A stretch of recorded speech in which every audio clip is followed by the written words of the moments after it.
Bonjour, ici le maire de Légoville. Je suis très heureux et j'ai l'honneur de vous accueillir à cette nouvelle capsule Métier Express. Allons rejoindre Michel Pellerin, en direct de Québec. Alors bonjour Montréal, bienvenue encore à Québec pour une prochaine capsule. Quelque chose de spécial, on a touché un peu les domaines, vraiment tout ce qu'on avait à toucher dans le char allégorique, mais il y a des gens qui doivent toucher un peu à tout, mais quelque chose qu'on n'a pas parlé, on a parlé d'électricité, faire bouger des choses, mettre de la lumière. Les défilés quand ils sont le soir, on doit avoir de la lumière pour projeter la magie et avoir tout ça. Il y a des gens qui vont toucher un peu à ça aussi. On va voir notre ami Bernard en atelier. Bonjour Bernard. Bonjour. Ça va bien? Très bien. Ben oui, là, il fait de la peinture maintenant, mais d'autres choses en atelier, qu'est-ce qu'on peut faire ici là, pour les chars allégoriques? Ben, disons, faut quasiment être ambivalent, il faut toucher à tout.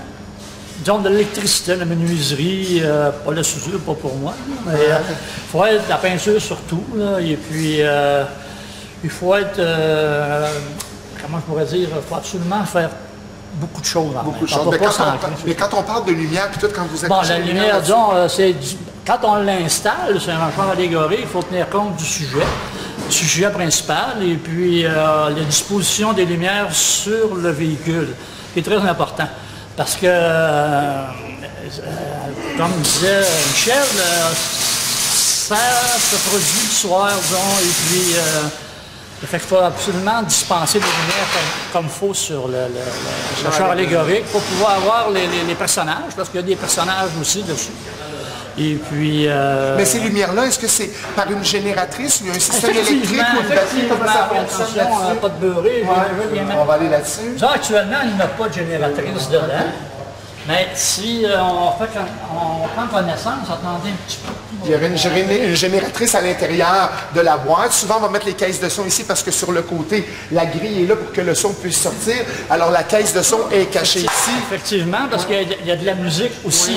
Oui. Il y a de la musique, et puis, à part des fanfares. Oui. Mais si tu veux, là, monsieur va allumer la lumière, il va te beurrer. Alors, Jean-Pierre nous a allumé la lumière. Venez ici si vous voulez vous approcher. Vous allez pouvoir voir à l'intérieur ici tout le système où on va placer. Bonjour, bonjour. On va à l'intérieur. Écoute, là, c'est pas préparé. Mais là, on voit par la génératrice, on va mettre ici des branches pour pouvoir se brancher, puis pour pouvoir avoir l'électricité sur le char allégorique. Effectivement. Et puis, disons qu'aussi, on marche avec des lumières d'aile. On marche avec des lumières d'aile sur le véhicule pour sauver l'énergie. Et puis, avant, c'était plus complexe. Maintenant, c'est encore mieux. Mais, si tu veux prendre une... Parce que les génératrices sont là, à terre, à côté, si tu veux leur montrer. Parce que là, en fait, tout le système électrique est dans ça. Et la disposition, on l'a fait aussi ça. Aussitôt que le char est monté, on fait la disposition. Alors, on va voir ça. Merci beaucoup, Bernard. Alors, on se retrouve à Montréal. Je vous retourne l'appareil. On s'envole chez vous et on se revoit pour la prochaine capsule. Au revoir.